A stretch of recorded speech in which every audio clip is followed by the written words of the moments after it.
So మీ పాత్ర ఏంటి, మీరు ఏం చేస్తున్నారు?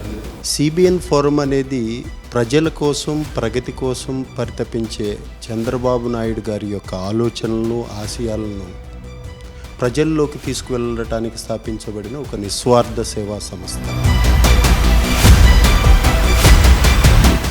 సో సిబిఎన్ ఫోరంలో మీ ఫస్ట్ టాస్క్ అదే కదా, ఎలా కొనసాగింది? సిబిఎన్ ఫోరం తరఫున ఇప్పటి వరకు ఎంతమందిని ఓటర్లుగా చేర్చగలిగారు? నేను 250 మంది చెప్పాను, 400 మంది చెప్పాను. తర్వాత what next, how to take it to the state level అనుకున్నప్పుడు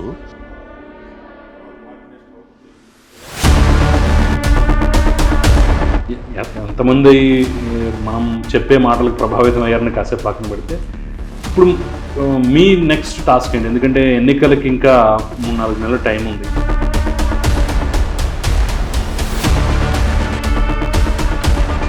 అండ్ మేము ఏ ఒక్క పార్టీని, ఏ ఒక్క నాయకుడిని విమర్శించట్లేదు. మేము మాట్లాడేది ఏపీ ఏ దుస్థితిలో ఉంది, ఏపీ బాగుపడాలంటే ఆప్షన్ ఎవరు?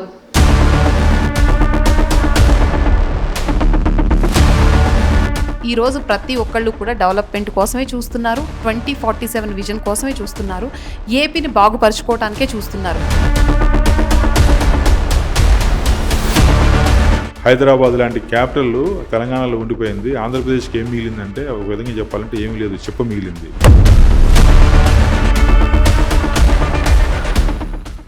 నమస్తే, welcome to Aadhan. Chandrababu Naidu arrest తర్వాత ఆ ఆవేదనలో నుంచి, ఆ కోపంలో నుంచి, ఆ కసిలో నుంచి, ఆ బాధలో నుంచి ఎంతోమంది వ్యక్తులు, ఎంతోమంది నాయకులు, ఎన్నో సంస్థలు పుట్టుకొచ్చాయి. అయితే వీటికి తోడు ఒక ఆలోచన కూడా కలిగింది.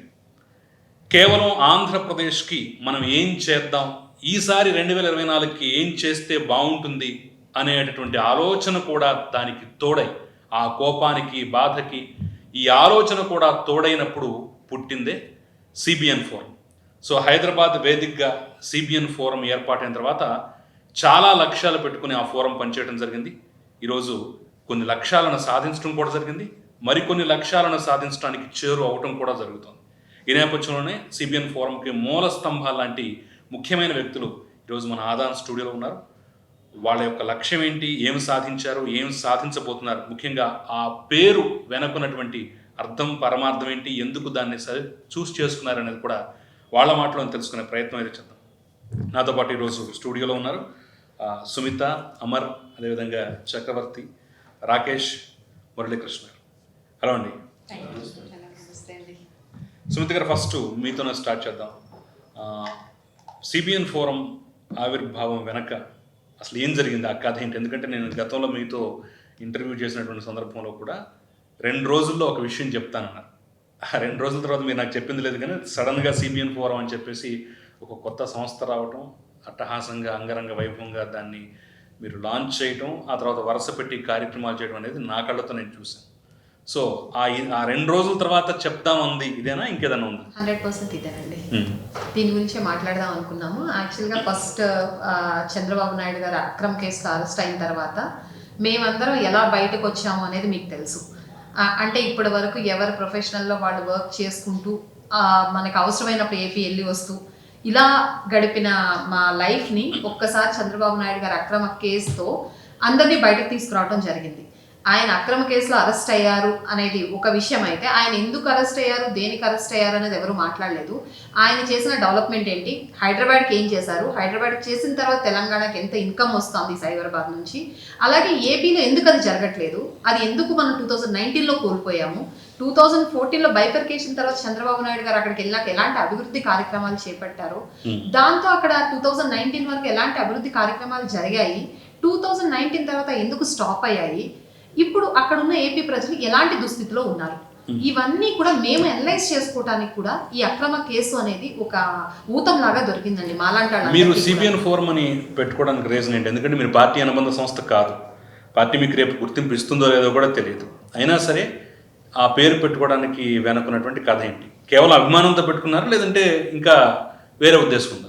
సార్, ఒకటి చంద్రబాబు నాయుడు గారు అరెస్ట్ అయ్యి అది అయిన తర్వాత బెయిల్ మీద బయటకు వచ్చిన తర్వాత అక్కడికి కొంతవరకు అయిపోయింది అనే ఇదిలో జనాలు వెళ్ళకూడదు అనేది ఫస్ట్ పాయింట్. అండ్ మేము బయటకు వచ్చాం అంటే ఏపీ ప్రజలు ఏ దుస్థితిలో ఉన్నారు, ఏపీ ఎలాంటి పరిస్థితిలో ఉన్నది అని చూసి చంద్రబాబు నాయుడు గారిని కూడా అరెస్ట్ చేశాక ఇంకా మిగిలిన వాళ్ళు ఎంత అని మాకు కూడా అనిపించింది. అండ్ ఆ తర్వాత మేమేం చేయగలం అని ఆలోచించిన తర్వాత సిబిఎన్ ఫోరం అనేది బయటకు రావడం జరిగింది. అండ్ ఇది చంద్రబాబు నాయుడు గారి మీద అభిమానమా అనే దానికన్నా ఆంధ్రప్రదేశ్ మీద ఉన్న అభిమానం, మా బాధ్యత, ఇవన్నీ అన్నమాట. చంద్రబాబు నాయుడు గారిని ఎందుకు చూస్ చేసుకున్నామంటే, అంటే మేము ఇక్కడ ఏ పార్టీని రిప్రజెంట్ చేయట్లేదు. మీరు అన్నట్టు మేము ఒక పార్టీని రిప్రజెంట్ చేయట్లేదు. అదే పార్టీ మాకు గుర్తింపు వస్తుందా లేదా అనే ఆలోచన ఇక్కడ ఎవరికీ లేదు. పార్టీ గురించి అసలు పార్టీలకు అతీతం ఇది. అండ్ మేము ఏ ఒక్క పార్టీని, ఏ ఒక్క నాయకుడిని విమర్శించట్లేదు. మేము మాట్లాడేది ఏపీ ఏ దుస్థితిలో ఉంది, ఏపీ బాగుపడాలంటే ఆప్షన్ ఎవరు అని ఆలోచించినప్పుడు పుట్టిందే సిబిఎన్ ఫోరం. అంటే ఆల్రెడీ ఒక ప్రూవ్డ్ లీడర్. ఇప్పుడు దీని మీద కూడా ఇంకా కొన్ని విమర్శలు ఉన్నాయి, మీరు ఆల్రెడీ చూసే ఉంటారు. తెలుగుదేశం పార్టీ మిమ్మల్ని గుర్తించట్లేదనే ఉద్దేశంతో, మీ కష్టాన్ని అసలు వాళ్ళు గమనంలోకి తీసుకోవట్లేని ఉద్దేశంతో మీరు సొంతగా ఆర్గనైజేషన్ స్టార్ట్ చేశారనేది కొంతమంది చేస్తున్నటువంటి ప్రచారం. దాంట్లో ఉన్నటువంటి ప్రముఖమైన వ్యక్తులతో కూడా మీకు పడలేదు కాబట్టి ఒక గ్రూప్ బయటకు వచ్చిందనేది ఇంకొక ఆరోపణ. ఈ రెండిట్లో నిజం ఉందా? సార్ 100% లేదు. అప్పటి వరకు చంద్రబాబు నాయుడు గారు బయటకు వచ్చే వరకు అందరం కలిపే చేసాం ఈవెంట్స్ అన్ని కూడా. అక్కడ అది టీడీపీకి అనుబంధ సంస్థ అయి ఉండొచ్చు, వాళ్ళకి కొన్ని ప్రోటోకాల్స్ ఉండొచ్చు. మేము ఇప్పుడు మాకు తెలుగుదేశం పార్టీలో ఉన్న నాయకులు హెల్ప్ చేయట్లేదు అనేది లేదండి. మేము ఏదున్నా కూడా ముందు వెనక వాళ్ళతో చర్చిస్తున్నాము. ఏదైనా చేసేటప్పుడు కూడా మేము ముందుకు తీసుకెళ్లేటప్పుడు కూడా వాళ్ళతో మాట్లాడుతున్నాము. ఇది ఒక పార్టీకి సంబంధించింది అనేది దయచేసి మీరు తీసుకోవద్దు, చూసే జనాలు కూడా తీసుకోవద్దండి. ఇది ఒక తెలుగుదేశం పార్టీ గురించి సిబిఎన్ ఫోరం చేస్తుంది అనేది దయచేసి ఎవ్వరూ దీన్ని కన్సిడర్ చేయొద్దు. ఇది సిబిఎన్ ఫోరం అనేది ఏపీకి చేస్తుంది, ఆంధ్రప్రదేశ్కి, రాష్ట్రానికి చేస్తుంది, ఆంధ్రప్రదేశ్లో ఉన్న నెక్స్ట్ జనరేషన్కి చేస్తుంది. ఇప్పుడు వరకు మీరు చూసారండి, ఇప్పుడు మనము మద్రాస్ దాంతో ఉన్నప్పుడు మద్రాస్ను వదిలి వచ్చాము, హైదరాబాద్ ఇక్కడికి వచ్చి హైదరాబాద్ డెవలప్ చేసిన తర్వాత హైదరాబాద్ను వదిలి మళ్ళీ ఏపీ వెళ్ళాల్సి వస్తుంది. అంటే ఇంక ఏపీని ఎప్పుడు డెవలప్ చేస్తాము, ఏపీ ఎప్పటికీ డెవలప్ అవుతుంది? అలాంటి సిచ్యుయేషన్లో ఇప్పుడు 2019లో ఒకే ఒక ఛాన్స్ అన్నారు. మేబీ ఏపీ బాగుపడి ఉంటే సిబిఎన్ ఫోరం వచ్చి ఉండేది కాదేమో. కానీ ఏపీ ఏ పరిస్థితిలో ఉన్నది అని ఆలోచన. అంటే మీరు ఈ సంస్థ పెట్టడానికి కారణం ఎవరితో ఉన్నటువంటి విభేదాలు కాదు, కేవలం పార్టీ రంగు లేకుండా, పార్టీ గొడుగు లేకుండా మీరు చేసే సాయం, మీరు చేసే సేవ చేయడానికి, అంతేనా? 100%. ఇది అసలు ఎవరికి విభేదాలు అనేది అసలు ఆ కాన్సెప్టే తీసుకోవద్దండి. అది అసలు ఫాల్స్ స్టేట్మెంట్ అన్నమాట. అమర్ గారు, మీరు ఫస్ట్ అరెస్ట్ తర్వాత మీరు స్పందించిన విధానం అనేది చాలా మందిని కదిలించింది. ఐఎమ్ విత్ సిబిఎన్ అనేటటువంటి పోస్టర్ ఏ కారు మీద చూసినా, ఏ గోడ మీద చూసినా, ఏ గడప మీద చూసినా సరే అమరే గుర్తొచ్చేలాగా ఒక చిన్న ముద్ర అయితే వేయగలిగాం. ఆ రోజు మిమ్మల్ని ఇంటర్వ్యూ తీసుకుంటున్న సందర్భంలో కూడా దాదాపు ఒక 100 బొకేలు మీకు ఎన్ఆర్ఐలు పంపించినటువంటి తీరుని కూడా నేను నా కళ్ళతో చూసాను. సడన్గా మీరు సిబిఎన్ ఫోరంలో ప్రత్యక్షం కావడం అనేది కొంత నాకు కూడా ఆశ్చర్యం కలిగించింది. ఎందుకంటే ఆ రోజు మీరు చెప్పిన మాట ఏంటంటే, చంద్రబాబు నాయుడు గారు బయటకు వచ్చిన తర్వాత నా పని నేను చేసుకుంటాను, నాకు అసలు తెలుగుదేశం పార్టీతో ఏ సంబంధం లేదు, భవిష్యత్తులో కూడా ఉండాల్సిన అవసరం లేదు, నేను కేవలం అభిమానంతో చేస్తున్నాను. మరి ఎందుకని ఆయన బయటకు వచ్చారు? బయటకు వచ్చిన తర్వాత మళ్ళీ మీరు సిబిఎన్ ఫోరం రూపంలో బయటకు రావడానికి రీజన్ ఏంటి? నమస్కారం అండి. ఇందాక మీరు అడిగినట్టు సిబిఎన్ ఫోరం ఎందుకు ఆ పేరు పెట్టుకున్నారని అడిగారు. మీరు ఒక సంస్థ ఫోరంకి సిబిఎన్ గారి పేరు ఎందుకు పెట్టుకున్నారని అన్నారు. ఎందుకు పెట్టుకున్నామంటే, మేమందరం సిబిఎన్ ఫోరం 2020 విజయాల ప్రత్యక్ష సాక్షులు మేమంతా. దాంట్లోంచి మేమంతా బెనిఫిట్ అయిన వాళ్ళం. సిబిఎన్ గారు మన దేవుడు కాబట్టి మేము ఒక సోషల్ యాక్టివిటీ చేద్దామని చెప్పేసి లైక్ మైండెడ్ పీపుల్ ఒక్కొక్కరు ఒక్కొక్క ఏరియాలో కనెక్ట్ అయినాం. నేను బ్యానర్ అనుకోండి, తను మణికొండ అనుకోండి, మురళీకృష్ణ, మధునర్, అట్లా అందరం కలిసి గ్రాటిట్యూడ్ ఈవెంట్స్ అందరం పార్టిసిపేట్ చేశాము. దాని తర్వాత బాబు గారికి బెయిల్ వచ్చింది, అందరూ సెటిల్ అయిపోయారు.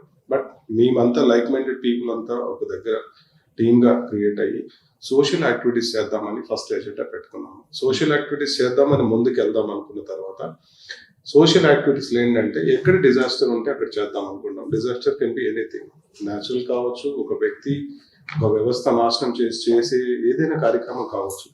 అలా సోషల్ యాక్టివిటీస్ చేద్దాం అనుకుని మనం సిబిఎన్ ఫోరం ఏర్పాటు చేసాం. సిబిఎన్ ఫోరం పేరు ఎందుకు పెట్టాల్సి వచ్చిందంటే, మాకు దేవుడు సిబిఎన్ గారి. ఎందుకనంటే, నేను ఈ మాదాపూర్లో స్టోర్స్ కానీ, తన ఐటీ ఎంప్లాయీ కానీ, అందరూ ఇక్కడ ఐటీ ఎంప్లాయీస్, బిజినెస్ పీపుల్ అండి ఇక్కడ అంతా. అందరం ఇలా సెటిల్ అయిపోయి 2020 విజన్ లో మేము ఇంత ప్రతిఫలం పొందామంటే ఓన్లీ బికాస్ ఆఫ్ బాబు గారు.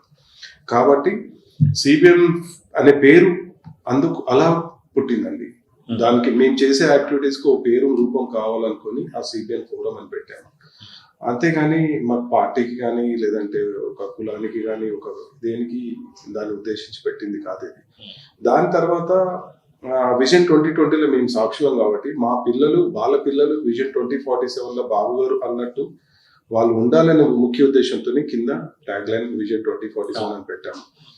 ఇలా ఫస్ట్ ఎంచుకున్న యాక్టివిటీ వచ్చేసి సోషల్ యాక్టివిటీ ఏదైతే ఎంచుకున్నామో అప్పుడు చాలా మంది మా టీంలో ఏపీకి చెందిన వాళ్ళు ఉన్నారు. నేను ఒక్కడనే తెలంగాణ. ఆ ఏపీ ఇప్పుడు చాలా కష్టంగా ఉంది. కష్టం అంటే ఎట్లా ఉందనంటే సముద్రం ఒక ఏపీని మొత్తం కప్పితే సముద్రం కింద ఎలా కనపడకుండా ఉంటుందో అలా ఉంది. అంటే వెరీ డిజాస్టర్ పొజిషన్ లో ఉంది. ఫస్ట్ మేము అందరం కలిసి ఆ పొజిషన్ నుంచి బయటికి రావాలంటే ఒకటే మార్గం, ఒక లీడర్, ఒక విజనరీ లీడర్, ఒక శక్తి ఒక వ్యక్తి ఏదైనా. అప్పుడు మాకు అనిపించింది ఏంటంటే బాబు గారు ఆల్రెడీ సక్సెస్ఫుల్ గా విజన్ 2020 చేశారు కాబట్టి successful man or whatever, మాకు ఇంకా అదొకటే ఆప్షన్ కనిపించింది. కాబట్టి బాబు గారికి సీఎం అయితేనే అది ఒకటి అవుతుంది. బాబు గారి లీడర్షిప్ వల్లనే విజన్ 2047 కానీ ఏపీ బయటపడుతుంది ఈ కష్టాల నుంచి, వాట్ ఎవర్ యూసే ఇందులో నుంచి బయటపడుతుందనే ముఖ్య ఉద్దేశంతో బాబు గారు సీఎం కావటానికి, బాబు గారు ఏపీని టేకప్ చేసి మళ్ళీ ఆ ఏపీని లైవ్లీహుడ్ తీసుకురావడానికి, తెలంగాణ ఈక్వల్ గా తీసుకురావడానికి మాకు అది ఒకటి ఆప్షన్ కనిపించింది. అందుకని టీమ్ ఫస్ట్ ఎజెండాగా అది తీసుకున్న డిసిషన్ అండి ఇది. దాంట్లో బాబు గారు సీఎం అవ్వాలనేది మా ఫస్ట్ ఎజెండా తీసుకున్నాం. దాని తర్వాత మధ్యలో లైక్ నేషనల్ గవర్నమెంట్ చాలా వచ్చాయి, అది మన రాకేష్ గారు క్లియర్ గా ఎక్స్ప్లెయిన్ చేస్తారు. అంతకు మించి బాబు గారు పేరు పెట్టడానికి ఒక ఆలోచన ఉంది. చాలా వరకు సిబిఎన్ ఫోరం కార్యక్రమాలు మొత్తం మీ దగ్గరే జరుగుతున్నట్టుంది. అంటే మీ షోరూమ్స్ లేదంటే అక్కడ ఉన్నటువంటి స్పేస్ ను యూజ్ చేసుకుని చేస్తున్నట్టున్నారు. ఎస్, అంటే మాకున్న ఆప్షన్స్ అండి. ఒక్కొక్కరు మన టీమ్ యాజ్ అ టీమ్ గా మేము వర్క్ ని డివైడ్ చేసుకొని మాకున్న రిసోర్సెస్, మాకున్న ఆపర్చునిటీస్ ఏదైతే ఉన్నాయో అందరం షేర్ చేసుకుని దాని ప్రకారం ముందుకు వెళ్తున్నాం అండి. యాజ్ అ టీమ్ గా అందరం కలిసి ముందుకు వెళ్తున్నాం. దాని తర్వాత ఇంకా మీకు తెలిసిందే, ఎందుకంటే ఇది ఎలక్షన్స్ అయిపోగానే నెక్స్ట్ మా ఎజెండా ఇంకోటి ఉంటుందండి, ఒక 100 విలేజెస్. సో ఫస్ట్ మీ ఎజెండా ఏం పెట్టుకున్నారు? అంటే నాకు తెలిసినంత వరకు ముందు ఎన్నికల కోసం సన్నద్ధం అవ్వటం అనేది ప్రధానంగా కనిపిస్తుంది. ఆల్రెడీ ఓటర్ లిస్ట్ కి సంబంధించి పెద్ద డ్రైవ్ కూడా మీరు చేస్తారు. అందులో కొన్ని కార్యక్రమాలకి ఏ రకంగా చేస్తున్నారు, ఏ రకంగా అవేర్నెస్ తీసుకొస్తున్నారు నేను కూడా ప్రత్యక్షంగా చూస్తుంది. సో ఆలోచనలో వచ్చింది ఫస్ట్ అసలు సీఎం కావాలంటే ఏ విధమైన ఎలా చేస్తే ఎక్కడ గ్యాప్ ఉంది, ఏ గ్యాప్ ని ఎలా ఫిల్ చేయాలని అందరం కలిసి డిస్కషన్ చేస్తున్నప్పుడు ఒక 5 యాక్టివిటీస్ ఒకటి అనుకున్నామండి. ఫస్ట్ వచ్చేసి ఫోరం లాంచ్ అదంతా చేశాము. దాని తర్వాత ఓటర్స్ ఎన్రోల్మెంట్ అనుకోండి, ఉన్న వాళ్ళని చెక్ చేసుకోవటం అనుకోండి, ఉన్న వాళ్ళని ఇక్కడి నుంచి వెళ్ళి ఓట్ వేయటం అనుకోండి, బూత్ మేనేజ్మెంట్, వాట్ ఎవర్ ఈ ఓటర్స్ సంబంధించింది చక్రవర్తి గారు వాట్ ఎగ్జాక్ట్లీ. దాని తర్వాత కొన్ని సోషల్ యాక్టివిటీస్ మధ్యలో కూడా చేశాము, అది రాకేష్ గారు చెప్తారు. దాని తర్వాత కొన్ని సిబిఎన్ ఫోరం ముఖ్యదర్శి మురళి గారు చెప్తారు. అలా వాట్ ఎవర్ ఎక్కడెక్కడ మాకు గ్యాప్ అనిపిస్తే బాబు గారు, మా ముఖ్య ఉద్దేశం ఏంటంటే బాబు గారు ఉన్నప్పుడు ఎలా ఉంది, బాబు గారు లేకుంటే ఎలా ఉంది, బాబు గారు ఉంటే 2024 నుంచి ఉంటే ఎలా ఉంటుంది, 2047 విజన్ లో బాబు గారు ఉంటే ఎలా ఉండబోతుంది అనేది చెప్పాలనేది మా ముఖ్య ఉద్దేశం. అందుకనే ఈవెంట్స్ లైక్ ఊరూరా లైక్ ఎక్కడెక్కడ అక్కడ వెళ్ళి ఈవెంట్స్ చేస్తూ ఆ ఈవెంట్స్ లో ఒక్కొక్క ఈవెంట్ లో ఒక్కొక్క ఇది తీసుకొని లైన్ తీసుకొని నిన్న నెల్లూరులో చేసాము, సింహపూరి శ్రీ శక్తి అనే టైటిల్ తోని. అక్కడ క్లియర్ గా ఓన్లీ లేడీస్ ని టాపిక్. అదే సుమిత్ గారిని కూడా అదే అడగాలనుకుంటున్నాను.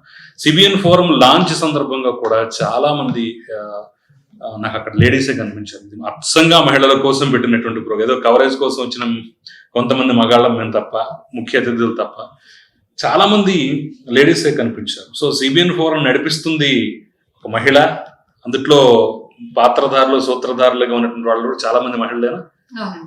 మహిళలే ఉన్నారు. ఎలా తీసుకురాగలిగారు వాళ్ళందరినీ? సార్ అసలు అక్రమ కేసులో చంద్రబాబు నాయుడు గారు అరెస్ట్ అయ్యాక వచ్చింది మహిళలేనండి. ముందు బయటకు వచ్చింది మహిళలు, ఆ తర్వాత అందరూ వచ్చారు, అది వేరే విషయం. వచ్చిన మహిళలందరికీ కూడా ఒక ప్లాట్ఫామ్ కావాలి. అది ఇప్పుడు ఈరోజు సిబిఎన్ ఫోరం అయింది.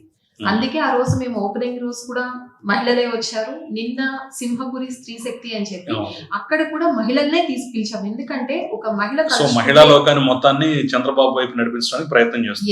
ఎస్ 100% మహిళ తలుచుకుంటే చేయలేని ఏం లేదండి. ఒక ఇంటిని చక్కపెట్టాలన్నా, సమాజాన్ని చక్కపెట్టాలన్నా, రాష్ట్రాన్ని చేయాలన్నా, రేపు దేశాన్ని చేయాలన్నా, ప్రపంచాన్ని చేయాలన్నా మహిళే చేయగలదు. సో అది మనము 2024 ఎలక్షన్స్ లో మహిళల బాధ్యత ఎంత ఉంది చంద్రబాబు నాయుడు గారి కోసం అనేది అవేర్నెస్ క్రియేట్ చేయడం మా ముఖ్య ఉద్దేశం అండి. ఎలా వస్తుంది రెస్పాన్స్ మీకు? సార్ చాలా బాగా వస్తుంది. మీరు ఒకసారి ఈవెంట్స్ అన్ని చూస్తూ ఉంటే, మా ఈవెంట్స్ అన్ని చూస్తూ ఉంటే మొన్న మేము అక్కడ సిబిఎన్ ఫోరం తరపున ఏదైతే కండక్ట్ చేసామో నెల్లూరులో స్త్రీ శక్తి అనేది, వాళ్ళు నాకు మళ్ళీ కాల్స్ చేసి, మేడం ఇదిగోండి ఇంతమంది రెడీగా ఉన్నాము, మనము విలేజ్ లెవెల్ కి వెళ్ళి అందరికి ఎక్స్ప్లెయిన్ చేయడానికి ఎలాంటి పాయింట్స్ మీరు ఇస్తే మేము వెళ్ళి ఇంటింటికి వెళ్ళి ఎక్స్ప్లెయిన్ చేస్తాము. మేము కూడా అంటే ఈవెంట్ కండక్ట్ చేసేది ఆఫ్టర్ మనకి ఒక కొంతమంది కోఆర్డినేటర్స్ కింద క్రియేట్ చేసి వాళ్ళందరి గడప గడపకి పంపించడం, ప్రతి ఇంటికి అవేర్నెస్ తీసుకురావడం. చంద్రబాబు నాయుడు గారు 2024 లో ఎందుకు కావాలి రాష్ట్రానికి, అట్ ది సేమ్ టైం మీకెందుకు కావాలి, మీ విలేజ్ కి ఎందుకు కావాలి, మీ కాన్స్టిట్యున్సీకి ఎందుకు కావాలి, ఇది గడప గడపకి ఎక్స్ప్లెయిన్ చేయడమే సిబిఎన్ ఫోరం మెయిన్ ఉద్దేశం అండి. సో ఆ పాయింట్స్ అన్ని కూడా మేము డిజైన్ చేసిస్తే అవి వాళ్ళు వెళ్ళి ఎక్స్ప్లెయిన్ చేస్తున్నారు అనమాట. 2024 మేనిఫెస్టోలో తీసుకోండి, అలాగే మహిళలకు ప్రత్యేకంగా చంద్రబాబు నాయుడు గారు పెట్టిన 4 కానివ్వండి, అలాగే దళితులకు ఏం పెడుతున్నారు, లేదు వేరే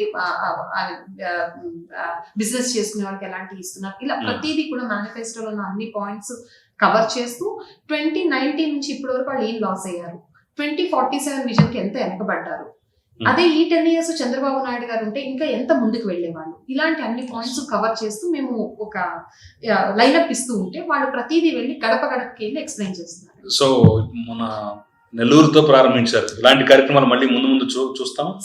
చూసే ఛాన్స్ ప్రతి వీకెండ్ మీరు అసలు ఛాన్స్ అంటే మాకు టైం దొరకట్లేదు ఇంకా, ఎందుకంటే మేము అందరం జాబ్ చేసుకునే వాళ్ళం, బిజినెస్ ఇలా ఉన్నాం కాబట్టి మేము ఇంకా చేయలేకపోతున్నాం. ప్రతి ఈవెంట్ వీకెండ్ కూడా మనకి ఫిబ్రవరికి వరకు కూడా మొత్తం మేము ప్లాన్ ఉన్నామండి.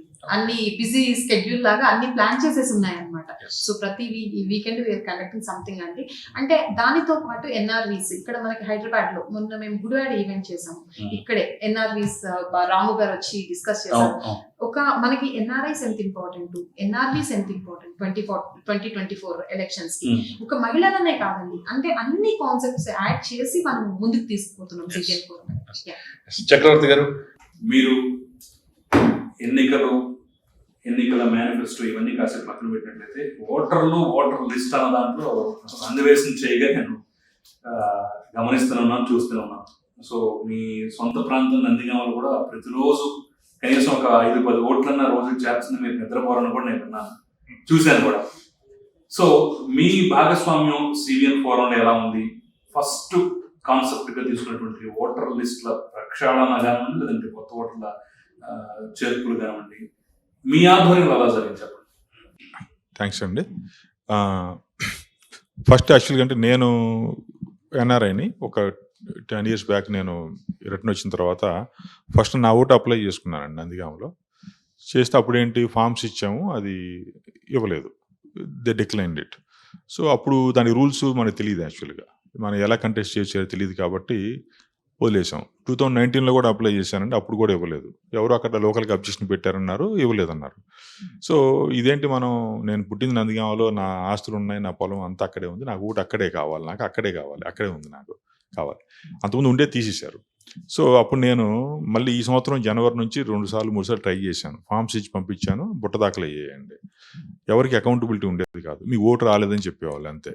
సో ఇది కాదు, there has to be some other process అని చెప్పేసి అని అప్పుడు నేను election commission of India rules మొత్తం అన్ని చూసి వాటిని బట్టి okay what is the best way to apply for the vote అని ఆలోచించినప్పుడు ఆన్లైన్లో అప్లై చేస్తే మనకు ఒక ఎక్నాలజ్మెంట్ నెంబర్ వస్తుంది. తర్వాత ఓటు ఇస్తే ప్రాసెస్ ప్రకారం ఇవ్వాలి, ఇవ్వకపోతే కనుక డిక్లైన్ చేస్తే ఎందుకు డిక్లైన్ చేశారనేది ఒక రీజన్ ఇవ్వాలి. ఇది కనుక ఉంటే మనం దీన్ని తీసుకొని అవసరమైతే కోర్టుకి వెళ్ళైనా కంటెస్ట్ చేద్దాము, దీన్ని వదిలిపెట్టకూడదనే ఉద్దేశంతో నా ఓటుని ఫస్ట్ సాధించుకున్నాను. నేను నా ఓటు మేలో వచ్చిందండి. మేలో జనవరిలో ఒకసారి, మార్చిలో ఒకసారి 2 ఫామ్స్ ఇచ్చిన తర్వాత మేలో ఆన్లైన్లో అప్లై చేస్తే it took like 30-35 days of process. First మనం ఆన్లైన్లో అప్లై చేసినప్పుడు బిఎల్ఓ అపాయింట్ అవుతారు. బిఎల్ఓ వెరిఫై చేసి తర్వాత రిపోర్ట్ సబ్మిట్ చేస్తారు. తర్వాత మన ఓటర్ ఐడి వస్తుంది. సబ్సిక్వెంట్గా ఓటర్ లిస్ట్లో వస్తుంది. అయితే ఆన్లైన్లో ఏంటంటే మనం అప్లై చేసిన తర్వాత we can look at our status every day చూసుకోవచ్చు. ఒక 5 months back 6 months back status 10 days 15 days update అయ్యేది. సో చాలా ప్రాసెస్ స్లోగా ఉండేది. కానీ ఇప్పుడు చూస్తే మనం అప్లై చేసిన తర్వాత ఆల్మోస్ట్ 2-3 daysలోనే బిఎల్ఓ వెరిఫికేషన్ చేస్తున్నారు. దానికి ఎస్ఆర్నో దాని రిపోర్ట్ ఏంటో సబ్మిట్ ఆన్లైన్లో చూసుకోవచ్చు. తొందరగా వస్తుంది. ఒక జవాబుదారీతనం ఉంటుంది అక్కడ. జవాబుదారీతనం మెయిన్ ఇంపార్టెంట్ పాయింట్. అంటే యాక్చువల్లీ తెలిసిన విషయమే నేను తెలుసుకున్న తర్వాత what I thought is yes, మనకి కావాల్సిన డాక్యుమెంట్స్ ఇవి, మనకి ప్రూఫ్స్ కావాల్సినవి ఇది ఉన్నప్పుడు నేను ఎలా అప్లై చేసుకోవాలని ఆలోచించాను, చేసుకున్నా, నాకు ఓటు వచ్చింది. సో నేనేమనుకున్నప్పుడు ఓకే, నేను ఇది కష్టపడి నేను చేసుకున్నాను. నాలాంటి ఫ్రెండ్స్, నాకు చాలామంది ఫ్రెండ్స్ ఉన్నారు, వాళ్ళందరూ కూడా చాలాసార్లు అప్లై చేసి మాకు ఓటు రాలేదు అంటూ ఉన్నారు. So what can I do అని ఆలోచించినప్పుడు నా కాంటాక్ట్స్లో ఉన్న దాదాపు 200 మంది 250 మందికి ఫోన్లు చేసి చెప్పాను నేను, ఇది మనం ఇట్లా ఆన్లైన్లో ఇట్లా అప్లై చేసుకోండి, ఈ డాక్యుమెంట్స్ మనం సబ్మిట్ చేయాలి, మనం as long as we have legally everything right we can apply for vote anywhere in India. Point is, anywhere in India, only one rule is that Election Commission of India అంటే you can have only one vote in India. So మీరు అక్కడ మీరు ఢిల్లీలో job చేస్తుంటే ఢిల్లీలో vote తీసుకోవచ్చు, కర్ణాటకలో చేస్తుంటే కర్ణాటకలో ఓటు తీసుకోవచ్చు. సో అలాగే టెంపరీగా మీరు మీ ఊరు నుంచి వేరే చోటుకి వెళ్తే మీకు ఎక్కడైనా ఓటు తీసుకున్న హక్కు, అధికారం ఓటర్కు ఉంటుంది. మీరు హైదరాబాద్లో జాబ్ చేస్తుంటే హైదరాబాద్లో ఓటు వేయాలా, లేకపోతే మీ సొంత కాన్స్టిట్యూన్సీలో ఓటు వేయాలా అనేది మీ ఇష్టం. అది ఆ రూలు అది తెలియక చాలామంది ఓట్ డిక్లైన్ అయిందంటే డిక్లైన్ అయింది వదిలేస్తున్నారు. ఆన్లైన్లో చేసినప్పుడు we have a trial of the whole process. Decline అయితే మనం కంటెస్ట్ చేయొచ్చు. ఈ ఉద్దేశంతో నేను 200-250 మందికి ఫోన్ చేసినప్పుడు ఫస్ట్ రియాక్షన్ అందరూ కూడా మాకు ఓటు రాదు అన్న దాని నుంచి కన్విన్స్ చేసి, లేదు మీరు ఈ పద్ధతి ప్రకారం అప్లై చేసుకోండి, చేస్తే మీకు వస్తుందని చెప్తాం వల్ల చాలామంది అప్లై చేసుకున్నారు. ఆల్మోస్ట్ అందరికీ ఓటు వచ్చినాయి. ఎందుకంటే everybody has some legal proof and they wanted to vote in Andhra. They don't have very interest to vote, they may be in Bengaluru, they may be in Visakhapatnam or somewhere. They want to go back to their own constituency and participate in the election there. ఇది process. ఇప్పటి వరకు ఎన్ని ఓట్లు మీరు join చేయగలిగారు? అంటే నేను ఇప్పుడు ఈ ప్రాసెస్లో చెప్పినప్పుడు ఇందాక ఒక 200-250 మెంబర్స్ వరకు నేను కాల్స్ చేశానండి. వ్యక్తిగతంగా నా లిమిటేషన్ అక్కడితో ఎండ్ అయిపోయింది. Then we thought what next, మనం 250 మందికి ఎడ్యుకేట్ చేస్తే ఇది కాదు, what can we do for the state next అన్న తర్వాత I started with our own constituency. మా కాన్స్టిట్యుయెన్సీలో మేము మా లోకల్ బిఎల్ఏలతో వాటితో మాట్లాడిన తర్వాత ఒక ఆఫీస్ ఓపెన్ చేసి అక్కడ ఒక ఓట్ అప్లై చేయడానికి ఒక 2 ఎంప్లాయీస్ని పెట్టి we train them what are the documents required, what kind of help we can provide to the voters who want to apply for the vote. అది చేయటం వల్ల మా కాన్స్టిట్యుయెన్సీలో మేము రోజుకో 10 చొప్పునో 15 చొప్పునో 5 చొప్పునో everyday we use to campaign. ఏమన్నా ఓటు అప్లై చేయాలంటే మీకు ప్రాపర్ డాక్యుమెంటేషన్ తీసుకుని అని చెప్పాను. దాంతో మేము 400-500 ఓట్లు అప్లై చేసాము మా కాన్స్టిట్యుయెన్సీలో. అప్పుడు దెన్ ద నెక్స్ట్ లెవెల్, అరే మనం వ్యక్తిగతంగా 200 చేసాము, మన కాన్స్టిట్యుయెన్సీలో 400 చేసాము, this should not stop here.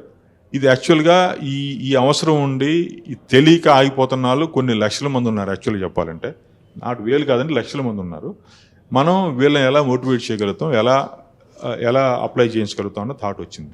మాట్లాడుకున్న ముందు ఇంకొక ముఖ్య విషయం అండి, అసలు యాక్చువల్గా ఈ ఓటు రిజిస్ట్రేషన్ కోసం ఎంత ఫైట్ చేయడానికి, ఎంత కాన్సన్ట్రేట్ చేయడానికి మెయిన్ రీజన్ ఏంటంటే, if you look at the things 2019లో చంద్రబాబు గారు ఓడిపోవటానికి మెయిన్ రీజన్ ఆయన పోలవరం చేశారు, అలాగే అమరావతి గురించి చాలా కష్టపడ్డారు, అలాగే చాలా ఎంఓయూలు కుదుర్చుకున్నారు, విశాఖపట్నంలో బిజినెస్ మీట్ పెట్టి ఎన్నో చేసినా కూడా ఆయన రాజకీయాలు పట్టించుకోకపోవటం వల్ల, పోల్ మేనేజ్మెంట్ చేయకపోవటం వల్ల మన పార్టీ అనుకున్న వాళ్ళు కూడా, అంటే చంద్రబాబు నాయుడు గారికి అభిమానం ఉన్న వాళ్ళు కూడా బాబు గారు గెలిచేస్తారు, నా ఓటు అయిపోయినా పర్లేదు అనుకొని ఒక స్తబ్దతతో ఉన్నారు. దానివల్ల ఓడిపోయారన్నది నా అభిప్రాయం అండి. మేబీ కొంతమంది విభేదించవచ్చు, లేదు ఎలా అయినా ఆయన ఓడిపోయేవాళ్ళు అనొచ్చాము, దానికి క్యాలిక్యులేషన్ నేను చెప్పలేను. కానీ ఆయన ఓడిపోవటంలో ప్రధాన భాగస్వామ్యం ఎవరిది అంటే, బాబు గారు గెలిచేస్తారు,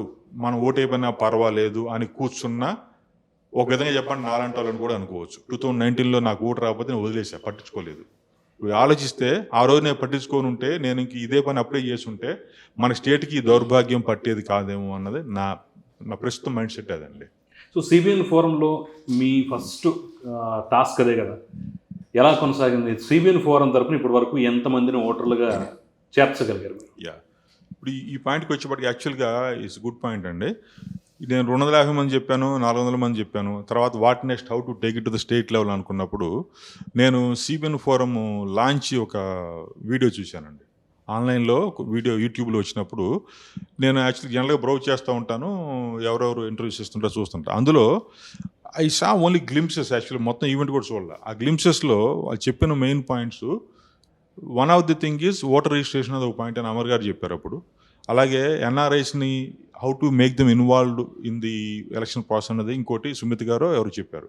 ఈ పాయింట్స్ అయిన తర్వాత మనం అనుకుంటున్నది సిబిఎన్ ఫోరం చేస్తున్నది, సిబిఎన్ ఫోరం ఇంకా చాలా చేస్తుంది.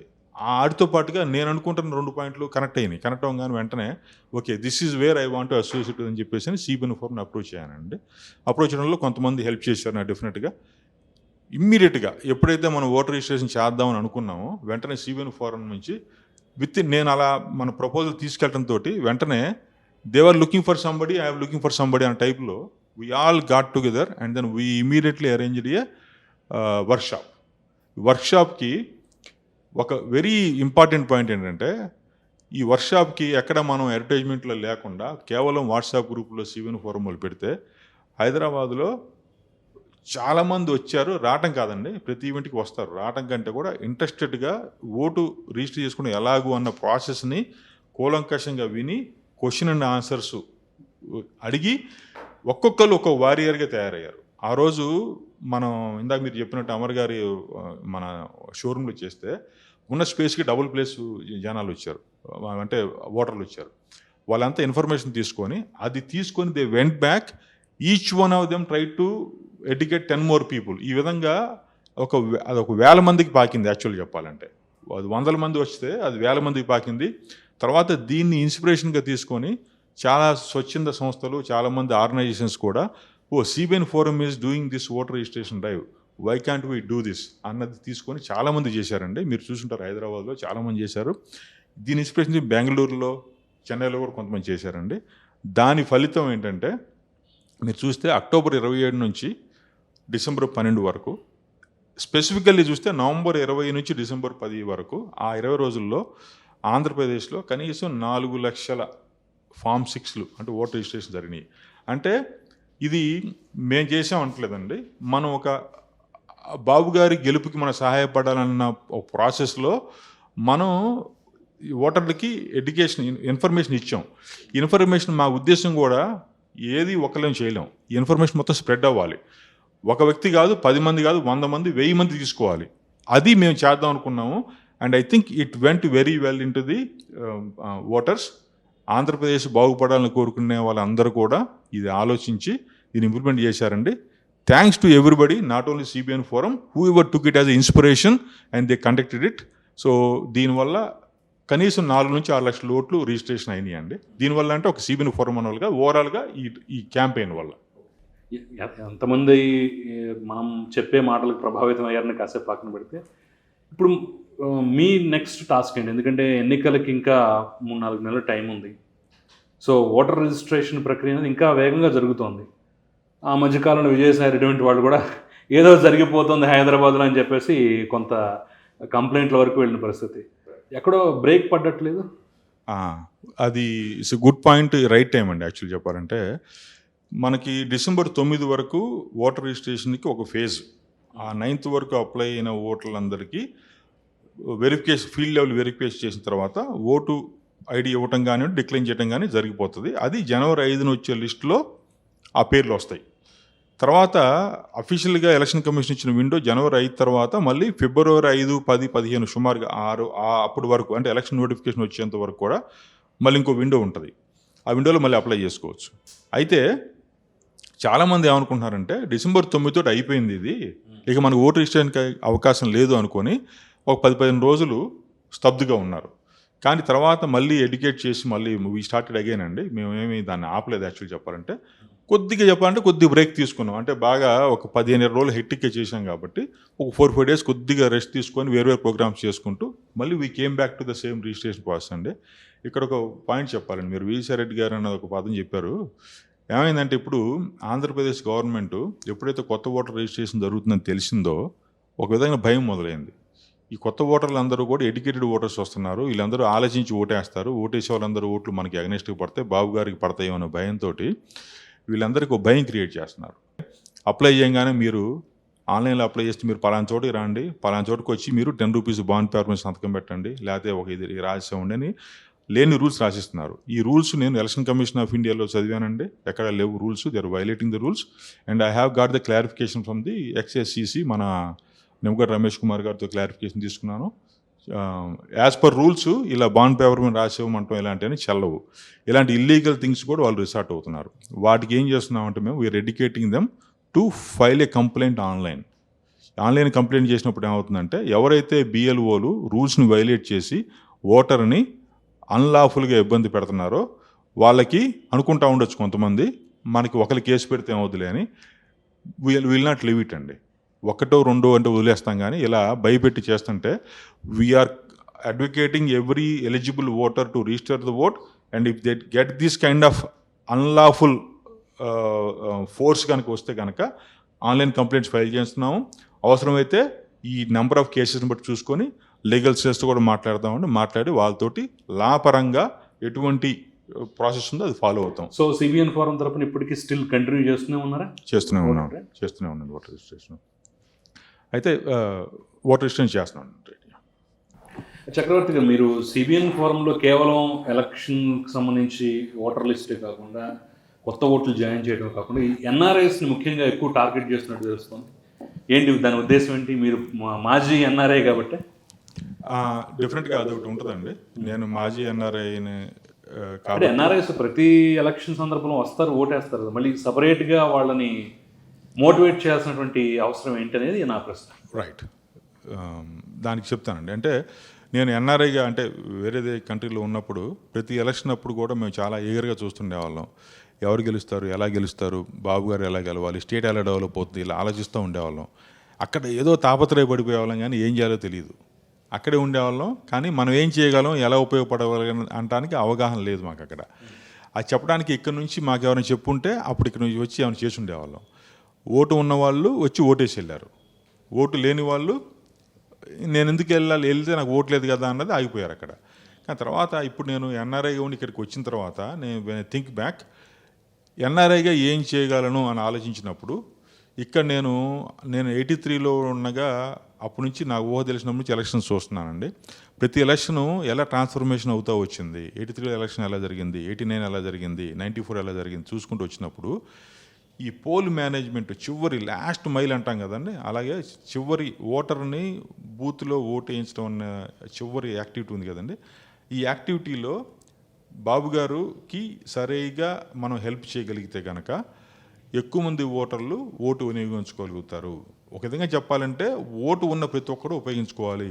ఓటింగ్ శాతం 80 ఉందంటే అర్థం 20 మంది ఉపయోగించుకోవట్లేదు అంటే 20 మందిలో 10 మందో 12 మందో ఓటు వేయగలిగే అవకాశం ఉన్నా కూడా ఏదో కారణాల వల్ల రావట్లేదు. ఎన్ఆర్ఐస్ ఈ విషయంలో కనుక దృష్టి పెట్టి మోటివేట్ చేస్తే వాళ్ళు ఎన్ఆర్ఐస్కి అక్కడ ఉండి చేసినా చేయొచ్చు, కానీ ఇక్కడికి వస్తే ఫీల్డ్ లెవెల్లో వాళ్ళు బాబు గారి వల్ల వారి విజన్ వల్ల ఏమి లబ్ధి పొందాము, లబ్ధి పొందడం వల్ల యాజ్ ఎన్ఆర్ఐ మనం ఏమి ఎంత హ్యాపీగా ఉన్నాము, ఎంత సంపాదించుకుంటున్నాము, ఇంత హ్యాపీనెస్ ఇంత సంపాదన మనకే కాదు, we have to give it back to the country, we have to give it to our society where we came from అన్నది ఆ థాట్ ఉన్నా కూడా ఏం చేయలేక ఉన్న వాళ్ళందరూ కూడా వస్తే మనం ఇది చేయగలము. మనం చూడండి, we went to US or we went to UK, we're earning this much money, all this is because of Chandrababu గారి విజన్ వల్ల మేము ఉపయోగపడ్డాము. దీన్ని మీరు కూడా అర్థం చేసుకొని మీరు కనుక ఓటేస్తే మీ పిల్లలకి ఉపయోగం ఉంటుందని చెప్పి NRIs they can show themselves as examples. ఎవరినో చూపించడం కాకుండా నన్నే చూడండి, నేను ఇలా ఉన్నాను ఇప్పుడు అని చెప్పడానికి అవకాశం ఉంటుంది. ఇంకోటి ఏంటంటే ఎన్ఆర్ఐస్ చంద్రబాబు అరెస్టు తర్వాత పెద్ద ఎత్తున ఈసారి కదిలి వస్తామనే ఒక సంకేతం కూడా పంపించారు కదా, మళ్ళీ దానికి సపరేట్గా మీరు రండి అని ఇంకా పెద్ద ఎత్తున ప్రచారం చేయడానికి అవకాశం ఉందంటారు, ఆస్కారం ఉందంటారు? అంటే ఇప్పుడు నేను దీనికి వచ్చిన చెప్తానండి. చంద్రబాబు గారు అరెస్ట్ అప్పుడు భావోద్వేగాలు పెరిగినాయి, ఇన్వాల్వ్మెంట్ పెరిగింది, తర్వాత మళ్ళీ కొద్దిగా స్తబ్ద్ అవుతుంది, మళ్ళీ రేపు ఎలక్షన్ వచ్చినప్పుడు పెరుగుతుంది. ఇవన్నీ అప్స్ అండ్ డౌన్స్ ఉంటాయి. ఎన్ఆర్ఐలో కూడా వద్దామన్న కోరిక ఉన్న వాళ్ళు అలాగే ఉంటారు, నెంబర్ పెరుగుతూనే ఉంది. ఒక 3 months బ్యాక్ నేను మా ఫ్రెండ్స్తో మాట్లాడుతున్నప్పుడు మా కాన్స్టిట్యున్సీలో ఒక 5-6 వద్దాం అనుకున్నారు. ఇప్పుడు చూస్తే కనీసం 50-60 మంది వద్దాం అనుకుంటున్నారు. That number should go up. ఒక కాన్స్టిట్యున్సీకి 200 మంది రాగలిగితే, ఒక్కొక్క బూత్ లెవెల్లో ఒక ఎన్ఆర్ఐ కనుక ఉండగలిగితే, NRI doesn't have to do anything అండి. ఏదో స్పీచ్లు ఇచ్చేయాలో లేకపోతే ఇంకేదో చేయాలి అని కాదు. సింపుల్గా ఆ బూత్లో జరుగుతున్న యాక్టివిటీస్ చూసేసి ఒక 10 మంది ఓటర్లను కనుక ప్రభావితం చేయగలిగితే, 200 మంది ఎన్ఆర్ఐలు 200 × 10 2000 ఓట్లని ప్రభావితం చేయటం, అలాగే ఓటు రావటానికి వాళ్ళని పోలింగ్ బూత్ దగ్గర తీసుకురావడానికి ఏమేమి కావాలి ఆలోచించి ఆ అరేంజ్మెంట్ చూసుకొని they can plan well. NRIs అంటే ఆల్మోస్ట్ వేరే దేశంలో ఉన్నందరూ కూడా ప్లానింగ్లో ఎక్కువ ఉంటారు. మెయిన్ ఆ ప్లానింగ్ చేసి వీళ్ళని తీసుకురావడానికి ఎన్ఆర్ఐసి చేత అవుతుంది. ఇప్పుడు ఇంతమంది మోటివేట్ అయ్యారు కదా, ఇంకా చేయాల్సిన అవసరం ఉందా అనే క్వశ్చన్కి ఆన్సర్ ఏంటంటేనండి, ఒక విధంగా చెప్పాలంటే బాబు గారు 2014లో గెలిచారు, 105-106 సీట్లు వచ్చినాయి. కానీ ఈసారి గెలుపు ఎలా ఉండాలంటే, ఆయన గెలుపుకి మనం ఎలా సహాయపడాలంటే, ఈ స్టేట్లో మనం ఎవరన్నా పెట్టుబడి పెడితే మన పెట్టుబడికి డోకా లేదు, ఇంకో 10 ఏళ్ళైనా 15 ఏళ్ళైనా సరే బాబు గారు లాంటి వాళ్ళనే అధికారంలో ఉంటారు, మనం పెట్టిన ఇన్వెస్ట్మెంట్ని ఇండస్ట్రీస్ ఎవరు కూడా నష్టపోరు అన్న నమ్మకం కలిగించాలి అంటే మ్యాక్సిమం నెంబర్ ఆఫ్ సీట్స్ ఇవ్వాలి. అది ఎన్ని సీట్లు అన్నది నేను చెప్పను, పొలిటీషియన్స్ మాట్లాడుతూ ఉంటారు. అది ఆ సీట్లు రావాలి అంటే ఎన్ఆర్ఎస్ 50 కాదు 200 మంది కాదండి, 1000 మంది వచ్చినా కూడా there is lot of work for you to do. ఇది మెయిన్ పాయింట్ అండి. మొత్తానికి టికెట్లు తొందరగా బుక్ చేసుకోండి అని చెప్పేసి మీరు సందేశం సంకేతం పంపిస్తున్నామండి. అంటే చెప్తున్నా కదండి, ఎంతమంది వచ్చినా చేసే పని ఉంది. మీరు చేస్తే బాబు గారు 10,000 ఓటుతో కాకుండా, అదే ఒక ఎమ్మెల్యే 10,000 ఓటుతో కాకుండా 20,000 ఓటుతో గెలిస్తే నష్టమేం లేదండి. 20,000 కానీ 30,000తో గెలిస్తే ఇంకా మంచిదండి. ఎంత ఎక్కువ మెజారిటీ ఇవ్వాలంటే బాబు గారికి మనం ఇచ్చే గ్రాటిట్యూడ్ అదే. బాబు గారికి ఆయన చేసిన స్టేట్కి చేసిన దీనికి మనం ఆయనకి ఇవ్వగలిగేది ఇదే. మనం మళ్ళాంటి వాళ్ళని తయారు చేసి విదేశాలు పంపించి ఆయన ఓటర్లను ఆయన పోగొట్టుకుంటున్నారు. దానికి సమాధానం ఇవ్వాలి. మనం వచ్చి మన ఓటు ఉంటే మనం ఓటేయటం, లేకపోతే 10 మందితో ఓటు వేయించగలగటం అన్నది మనం ఆయనకి ఇచ్చే చిన్న ట్రిబ్యూట్ ఇదండి నా ఉద్దేశం. సో సిబిఎన్ ఫోరంలో మీరు కూడా ఒక ముఖ్యమైనటువంటి పాత్రధారి, సూత్రధారి.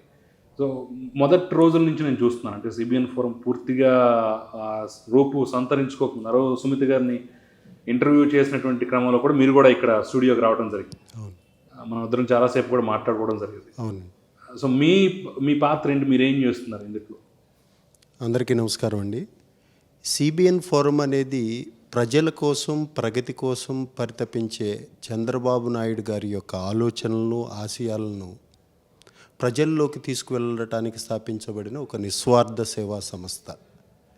ఇందులో ముఖ్యంగా ఏంటంటే, చంద్రబాబు నాయుడు గారిని మరలా ముఖ్యమంత్రి చేయటానికి కావలసిన వివిధ కార్యక్రమాలు ఏవైతే ఉన్నాయో వాటిని మేము ముందుకు తీసుకువెళ్తూ, మరి ముఖ్యంగా ఏదైతే ఓటర్ రిజిస్ట్రేషన్ అంటామో, తర్వాత నాన్ రెసిడెంట్ ఓటర్స్ ఎవరైతే హైదరాబాద్, సికింద్రాబాద్ జంట నగరాల్లో ఉన్న వారి డేటాని కలెక్ట్ చేసి వారి అందరినీ నియోజకవర్గాల వారీగా ఐడెంటిఫై చేసి వాళ్ళకి మొదటి నుండి చివరి వరకు, అంటే ఇక్కడి నుంచి ప్రయాణ వస్తువులు కల్పించి అక్కడ నియోజకవర్గాల్లో వాళ్ళకు ఒక కోఆర్డినేటర్స్ని పెట్టి ఓటు హక్కు వినియోగించుకొని, అది కూడా చంద్రబాబు నాయుడు గారికి ఎందుకు వెయ్యాలి అనేది వాళ్ళకి మొత్తం తెలియజేసి, వాళ్ళని చంద్రబాబు నాయుడు గారికి ఎందుకు వెయ్యాలి అనేది చేసినాక చివరి వరకు, మొదటి నుంచి చివరి వరకు మా బాధ్యతగా తీసుకున్నాం. మరి ముఖ్యంగా ఏంటంటే, ఇప్పుడు విజన్ 2047 ఏదైతే విజన్ టు విక్టరీ అవ్వాలో, మనకు ఇప్పుడు సంక్షేమం కావాలంటే అభివృద్ధి జరగాలి. ఒక సంక్షేమమే చేస్తే కుదరదు. అభివృద్ధి, సంక్షేమం అనేది మన రాష్ట్రానికి 2 కళ్ళు లాంటివి. అందుకని అభివృద్ధి జరగాలి అంటే విజన్ 2047 అనేది స్ట్రాంగ్గా ఆ ఆలోచనలు ఏ అయితే ఉన్నాయో వాటిని ప్రజల్లోకి తీసుకెళ్ళాలి. బాబు షూరిటీ భవిష్యత్ గ్యారంటీ ఉంది. అవి కూడా ప్రతి లబ్ధిదారులు ఎవరైతే ఉన్నారో ప్రతి నియోజకవర్గంలో ఇప్పుడు మేము చేసే క్యాంపెయిన్లో చంద్రబాబు నాయుడు గారిని మరలా ముఖ్యమంత్రి చేయటానికి ఒకటి ఓటర్ రిజిస్ట్రేషన్ అవని, ఎన్ఆర్వీస్ అవనియ్యి, ఎన్ఆర్ఐస్ని మళ్ళీ మేము అక్కడి నుంచి పిలిపించి యాక్టివ్గా పార్టిసిపేషన్ చేయమని, క్యాంపెయిన్ చేయమని చెప్తాం. బట్ ఈ మొత్తం ఏదైతే కార్యక్రమాలు చేస్తున్నామో మాకు పొలిటికల్ పార్టీకి, ఏ పొలిటికల్ పార్టీకి సంబంధం లేకుండా, ఎటువంటి పార్టీ జెండా లేకుండా మేము ఒక నిస్వార్థ సేవా సంస్థగా మేము చంద్రబాబు నాయుడినే ఆయనే ఎందుకు కావాలి, నాయకుడిగా ఎన్నుకోవాలి అనేది ఏంటంటే మనం ఇక్కడ రియల్గా చూసాం. హైదరాబాద్లో మనం విజన్ 2020లో భాగంగా ఎంత అభివృద్ధి జరిగిందో మనం చూస్తున్నాం. అందులో మేము ఎంత లబ్ధి పొందాము అనేది కూడా మేము చూస్తున్నాం. ఇంకోటి మరి ముఖ్యంగా విజన్ 2047లో ఏదైతే 5 వ్యూహాలు ఏదైతే ఉన్నాయో ఆ 5 వ్యూహాలు అనుసరించి ప్రపంచంలోనే భారతదేశం ఒక అభివృద్ధి చెందిన దేశంగా మొదటి స్థానాన్ని రావటానికి మనం విజన్ 2047 ఏదైతే చంద్రబాబు నాయుడు చేసింది ఇండియా, ఇండియన్స్ అండ్ తెలుగుస్ అని ముగ్గురిని అందరినీ చేశారు. ఫస్ట్ ఆయనకి మరి ముఖ్యం భారతదేశం అగ్రగామిగా ఉండాలి, అందులోని భారతీయులు అగ్రగామిగా ఉండాలి. ఆ భారతీయుల్లో కూడా తెలుగువారు అనేది చాలా మంచి ప్రపంచంలోనే ఒక ఖ్యాతి పొందాలి అనేది. అప్పుడు ఆ రోజు అన్న ఎన్టీ రామారావు గారు తెలుగుదేశం పార్టీ స్థాపించినప్పుడు సమాజమే దేవాలయం, ప్రజలే నా దేవుళ్ళు అన్నారు. అప్పుడు ఏమైంది అంటే ప్రజలే నా దేవుళ్ళు. ఇప్పుడు ఈ విజన్ 2047 ఎండ్ ఆబ్జెక్టివ్ వచ్చేసేసి పేదరికం లేని సమాజం, ఫ్రీ ఫ్రమ్ ప్రావర్టీ అనే ముఖ్య ఉద్దేశంతో ఈ విజన్ 2047 అనేది రూపకల్పన జరిగింది. దాన్ని మేము రాబోయే రోజుల్లో సిబిఎన్ ఫోరం తరపున ప్రభుత్వానికి, ప్రజలకి మధ్య వారధిగా ఉంటూ ఈ ఆశయాలను, ఆలోచనలను ముందుకు తీసుకువెళ్తాం. దానికి మా వంతు కృషిగా ఏది చేయాలో అది 100% సిబిఎన్ ఫోరం తరపున వెళ్తున్నారా, గ్రామాలకు వెళ్తున్నారా మీరు? కంపల్సరీ అండి. గ్రామాల్లో ఇప్పుడు మేము ఏవైతే ఈవెంట్స్ చేస్తున్నాము, ఇప్పుడు ప్రతి నియోజకవర్గాల వారీగా ఒక్కొక్క ఈవెంట్స్ చేస్తున్నాం. అట్లాగే ఇక్కడ హైదరాబాద్లో ప్రతి నియోజకవర్గ నాయకుడిని పిలిచేసి మీతో మీ నాయకుడు అనే కార్యక్రమాన్ని తీసుకెళ్తున్నాం. దీని తరువాత రాబోయే రోజుల్లో మేమైతేనేమి, సిబిఎన్ ఫోరం తరపున ఎన్ఆర్ఐస్ అయితేనేమి, ఎన్ఆర్వీస్ అయితేనేమి వాళ్ళ సహాయ సహకారాలు తీసుకొని ప్రజల్లోకి వెళ్ళి బాబు ష్యూరిటీ భవిష్యత్తు గ్యారంటీ ద్వారా లబ్ధి ఏమి చేకూరుతుంది, ఇప్పుడు ఉన్న ప్రభుత్వం వల్ల ఏమి లబ్ధి పొందుతాము, బాబు ష్యూరిటీ భవిష్యత్తు గ్యారంటీ ద్వారా ఎంత లబ్ధి చేకూరుతుంది, ఆ లబ్ధిలో ఓన్లీ సంక్షేమం గురించే చెప్పమండి మేము, అభివృద్ధి కూడా కావాలి. అభివృద్ధి అయితేనే సంక్షేమ ఫలాలు మనం చేయగలం, ఎక్కువ సంక్షేమాలు చేయగలం అనేది ప్రజల్లో బాగా ముందుకు తీసుకెళ్తాము. దానికి కొన్ని విధి విధానాలు మేము ఇప్పటికే. వెనిగళ్ల రాము ఎలా కనెక్ట్ అయ్యారు అసలు? ఆ ఈవెంట్ గురించి కూడా మాట్లాడాలి, ఎందుకంటే ఆ రోజు పెద్ద స్పందన వచ్చింది. ముఖ్యంగా గుడివాడ నియోజకవర్గం మీద చాలామందికి ఎప్పుడు ఒక ఫోకస్ ఉంటుంది. గుడివాడలో నేను ఎటువంటి రాజకీయ ఆయన మీరు పిలిచారా, ఆయనే మీతో కనెక్ట్ అయ్యి మీలో ఇప్పుడు మేము చేస్తున్న వివిధ కార్యక్రమాలు చూసి ప్రజల్లో మేము చేస్తున్న చైతన్య పరిచే కార్యక్రమాలు, వివిధ కార్యక్రమాలు చూసి వెనిగళ్ల రాము గారే మాకు కాంటాక్ట్ అవ్వడం జరిగింది. కాంటాక్ట్ అయితే ఫస్ట్ ప్రోగ్రామ్గా గుడివాడని ఎందుకు ఎంచుకున్నామంటే గుడివాడలో ఈరోజు ఉన్న అరాచక పాలన కానీ ఏదైనా మీరు చూస్తున్నారు. దానికి ముఖ్యంగా మేము ఏం చేసామంటే వెనిగళ్ల రాము గారితో ఇక్కడ హైదరాబాద్లో ఉన్న నాన్ రెసిడెంట్ ఓటర్స్తో ఒక కార్యక్రమం పెట్టదలిచాము. అందులో భాగంగానే మీతో మీ నాయకుడు అనే కార్యక్రమం చేశాము. అది చాలా గ్రాండ్ సక్సెస్ అయింది. అందులో ఏమైందంటే ఒకరితో ప్రజలు, గుడివాడ ప్రజలు ఎవరైతే ఉన్నారో జంట నగరాల్లో వృత్తిరీత్యా ఇక్కడ ఉన్నవారు, వారు వాళ్ళ నాయకుడితో ముఖాముఖి కార్యక్రమం, వాళ్ళకి ఎటువంటి అభివృద్ధి ఏ విధంగా ఎంతమంది వచ్చారు ఆ రోజు 1000 మంది గుడివాడ వరకే, ఓన్లీ 3 మండలాల్లో కలిపి 1000 మంది సార్. మేము అనుకున్నది 500 మంది, ఆ రోజు 1000 మంది వచ్చారు. ఇంకా ఎక్కువ మంది వచ్చి కూడా వెళ్ళిపోయిన వాళ్ళు ఉన్నారు. But it is a grand success. Gudivada నియోజకవర్గంలో కూడా కొంత ఓటర్ రిజిస్ట్రేషన్ పర్సంటేజ్ అంత ఆశాజనకంగా లేదనేది బయట నేను విన్న మాట. సో ఈ కారణం ఏంటంటారు? అంటే మీ సిబిఎన్ ఫోరం పూర్తి స్థాయిలో ఇంకా అక్కడికి ఎంటర్ అవ్వలేదు, దాని మీద దృష్టి పెట్టలేదు. సిబిఎన్ ఫోరం ఇప్పటి వరకు జరిగిన అంటే మొత్తం ఆంధ్రప్రదేశ్ మొత్తం మీద గుడివాడ అంత ఆశాజనకంగా లేదనేది నేను బట్ విన్న ఇప్పుడు వరకు మేము చూస్తే సిబిఎన్ ఫోరం తరపున మేము కాన్సన్ట్రేషన్ చేసిన వాళ్ళు ఇండివిజువల్గా ఇప్పుడు మన చక్రవర్తి గారు చెప్పినప్పుడు నందిగవగామ, అట్లాగే మేము హైదరాబాద్ జంట నగరాల్లో ఎవరైతే ప్రథమ ఓటు రిజిస్ట్రేషన్ కోసం చూస్తున్నారో వాళ్ళదొకటి, ఇక్కడ తెలంగాణలోనూ అక్కడ ఓటు లేకుండా కొత్త ఓటు రిజిస్ట్రేషన్స్ పాయింట్ ఆఫ్ వ్యూలో ఆ విధంగా మనం జంట నగరాల్లో కాన్సన్ట్రేషన్ చేసామండి.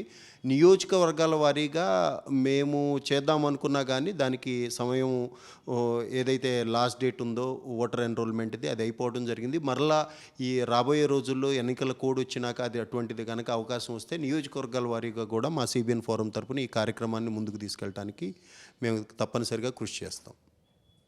రాకేష్, నమస్తే అండి అందరికీ. సిబిఎన్ ఫోరం ఒక స్వచ్ఛంద సేవా సంస్థగా ఆవిర్భవించిందని ఇప్పుడే మురళీకృష్ణ గారు చెప్పడం జరిగింది.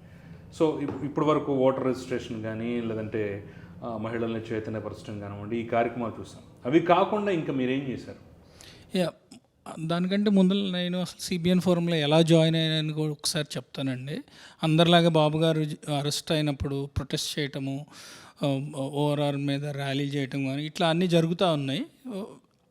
ఆ టైంలో అమర్ గారు కానీ సుమిత కానీ ఆ టీం అంతా ఎప్పుడైతే సిబిఎన్ ఫోరం లాంచ్ అని చూసినప్పుడు వాళ్ళ అజెండా చూశాను. What is their agenda, what they are going to do in till elections, ఏం చేస్తున్నారు అనేది ఐ గాట్ టు నో.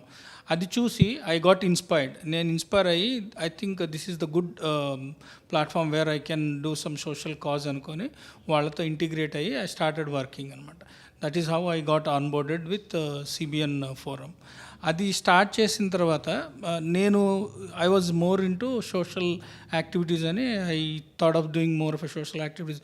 మా టీం ఏదైతే సోషల్ యాక్టివిటీస్ చేస్తుందో వాటిని నేను I took it as an opportunity and అది తీసుకొని నేను ఓన్ చేసుకొని ఐ స్టార్టెడ్ ఆఫ్ అనమాట. దానిలో ఏంటంటే బ్లడ్ ఫర్ బాబు అనే ఒక యాక్టివిటీ అనుకోవచ్చు, లేదంటే దాన్ని తీసుకొని ఎక్కడైతే మేము సిబిఎన్ ఫోరం ఎక్కడ ఈవెంట్స్ కండక్ట్ చేస్తే అక్కడ మేము బ్లడ్ క్యాంపెయిన్ కూడా చేస్తూ ఆ బ్లడ్ని ఎవరైతే need of people, blood urgency ఉన్న వాళ్ళకి ఎంతమంది రక్తదానం చేశారు ఇప్పుడు? సో ఫార్ ఒక మేబీ 1000+ అయ్యి ఉండొచ్చు. I don't know the exact numbers. 1000 మంది చేత రక్తదానం అయితే చేయించాము. గ్రాటిట్యూడ్ ఈవెంట్లో చేయించాము. Even I was also part of, నేను కూడా డొనేట్ చేశాను ఆ టైంలో. నేను అన్నట్లు వాళ్ళ ఈవెంట్స్ అన్నీ చూసి ఐ గాట్ ఇన్స్పైర్డ్ అన్నట్లు ఐ స్టార్టెడ్ డూయింగ్ ఇట్. అదొకటి చేశాము. రీసెంట్గా మనకి ఆంధ్రాలో సైక్లోన్ వచ్చింది, అందరికీ తెలిసిందే. అప్పుడు మేము వి థాట్ ఆఫ్ మేము ఈ టీవీలో చూడటం కానీ న్యూస్ పేపర్స్లో మీడియాలో చూసి ఎక్కడైతే ఏ రీజియన్లో ఎక్కువైతే మన ఆంధ్రాలో ఎక్కడైతే ఇంపాక్ట్ ఎక్కడో ఉందో ఐడెంటిఫై చేసాము. అది నెల్లూరు జిల్లా అని తెలిసింది. అనుకున్నప్పుడు వాట్ వీ కెన్ డూ అంటే ఇన్ టర్మ్స్ ఆఫ్ మనం చూస్తే చంద్రబాబు గారు సిబిఎన్ గారు is known for disaster management. ఆ ఒక్క why can't we support the disaster management అనుకొని జస్ట్ ఇన్స్టెన్స్గా ఒక డెసిషన్ తీసుకొని లెట్స్ డూ, మన వంతుగా మనం కూడా వెళ్ళి ఎవరైతే ఇంపాక్టెడ్ పీపుల్ ఉన్నారో వాళ్ళందరికీ మనకు తోచిన సాయం చేద్దామని I think 700 to 7,000 kits distribute చేసాము. అందుట్లో ఏంటంటే 5 kgs of rice, basics rice కానీ ఆయిల్ కానీ ఉప్పు కారము వాట్ ఎవర్ ఆనియన్స్, అది కాకుండా packet of vegetables. 7,000 not 7,000, 700 to 1,000 maybe the number is wrong.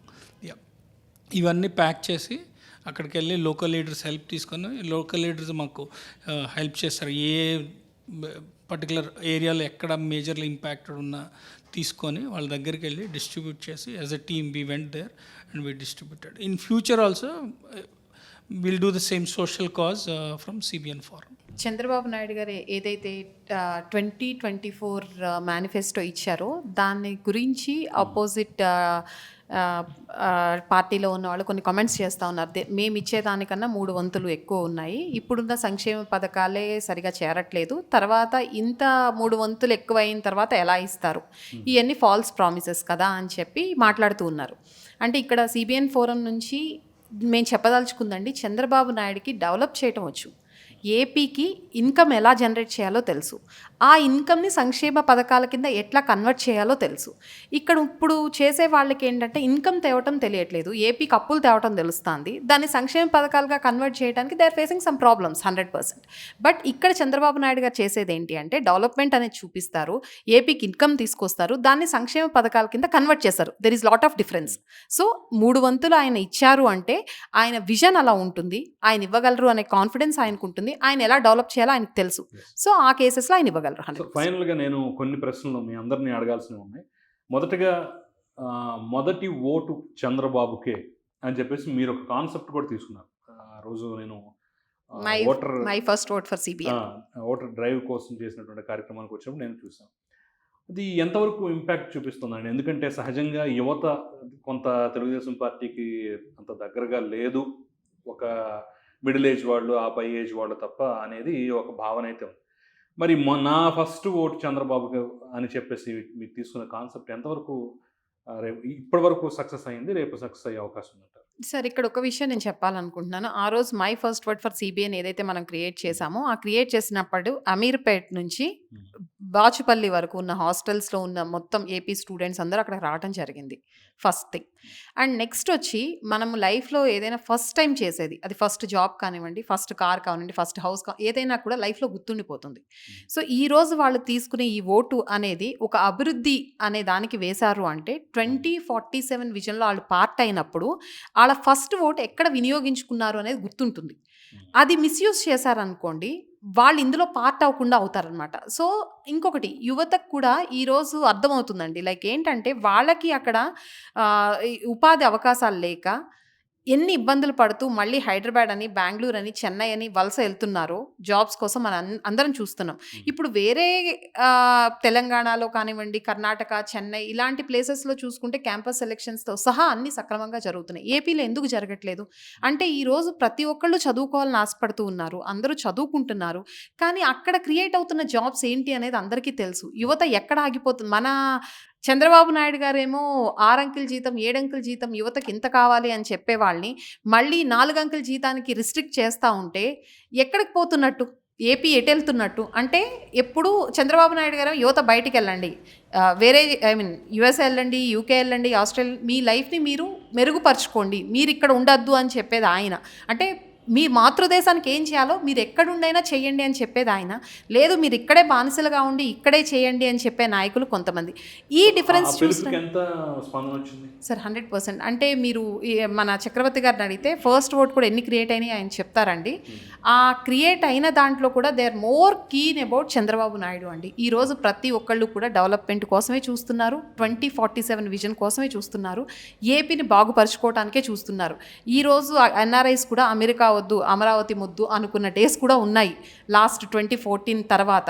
But 19 తర్వాత ఏం జరిగినాయో చూసాం. బట్ 24 తర్వాత అగైన్ ఎన్ఆర్ఐస్ కూడా they are more keen about AP.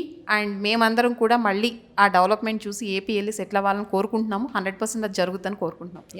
Amar గారు, ఇప్పుడు సిబిఎన్ ఫోరం ఎన్ని కార్యక్రమాలు చేస్తాం, నెల్లూరు ఈవెంట్ కానివ్వండి, మీరు ఇక్కడ హైదరాబాద్లో చాలా కార్యక్రమాలు చేస్తారు.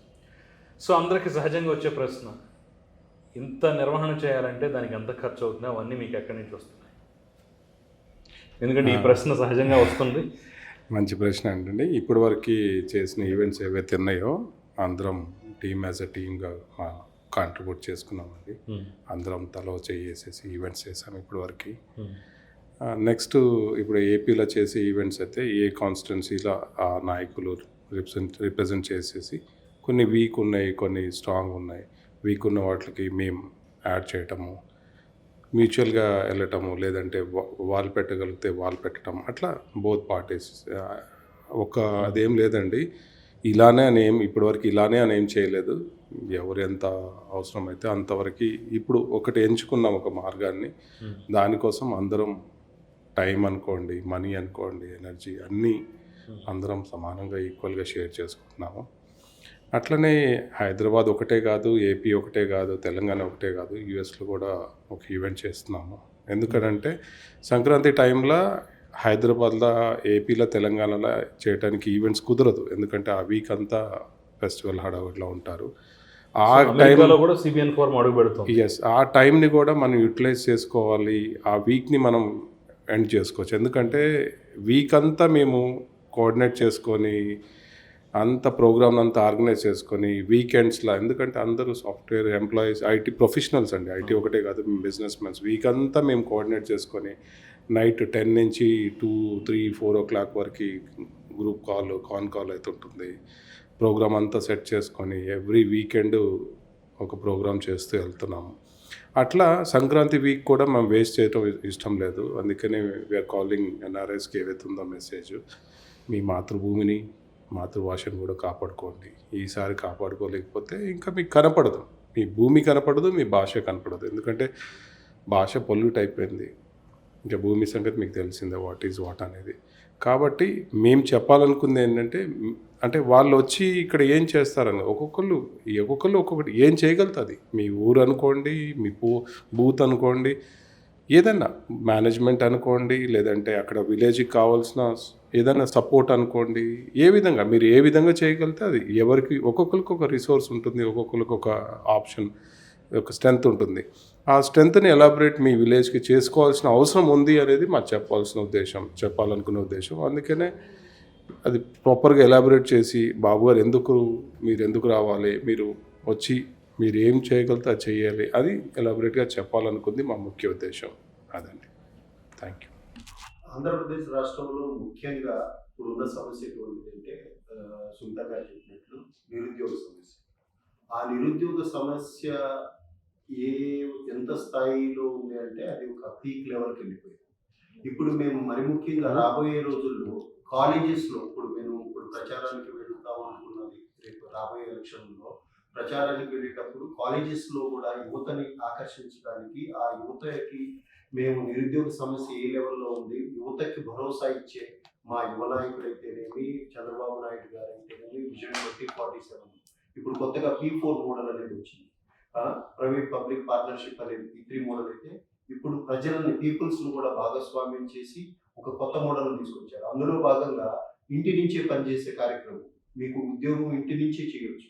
దానికి సపోజ్ లెట్సే వారంలో ఒక 2 రోజులు ఏదైనా బోర్ కొడితే మండల స్థాయిలో ఒక టెక్ పార్క్ లాగా కట్టి అక్కడ ఇన్ఫ్రాస్ట్రక్చర్ డెవలప్ చేసి అక్కడి నుంచి కూడా ఏదైనా let's say video conferencing system attend అవ్వాలన్నా, లేకపోతే పీస్ఫుల్గా ఒక రూమ్ కావాలన్నా, అటువంటి మండల స్థాయిలో కూడా ఇటువంటి ఐటీ పార్క్స్ కట్టి అక్కడ కూడా ఒక వారంలో 2 రోజులు, మిగతా రోజులన్నీ ఇంటి దగ్గర నుంచే పనిచేసే అవకాశాన్ని, ఇది ఏ విధంగా ఉంటుందంటే వాళ్ళకి ఎకనామికల్గా కూడా, ఇప్పుడు సపోజ్ నేను హైదరాబాద్లో ఉంటాను, నేను నా ఇంటి దగ్గర నుంచి ఆఫీస్కి రావాలంటే కొంత ఫ్యూల్ వేస్ట్, ఎక్స్పెన్సెస్, అటువంటి ఎలా ఏంటంటే ఆలోచించి 2047లో చాలా ముందు జాగ్రత్త, అంటే దూరదృష్టి ఎంతైతే ఉందో 2047 దూరదృష్టి 2020లో ఎంతైతే ఉందో అంతకన్నా ఎక్కువ 5 వ్యూహాలతో మనం 2047లో ఎక్కువ దూరదృష్టితో ముందుకు తీసుకువెళ్ళి ఆ నిరుద్యోగ సమస్యను అధిగమించి my first vote for CBN forum తరఫున చాలా ముందుకు తీసుకెళ్ళి రాబోయే రోజుల్లో కూడా మేము 100% ప్రథమ ఓటుదారులందరినీ సిబిఎన్ వేసేటట్టు ఇంప్రూవ్ చేస్తాం. ఎంతమంది అయ్యారు ఇప్పటి వరకు మీ పిలుపుకి స్పందించి? అంటే ఇందాక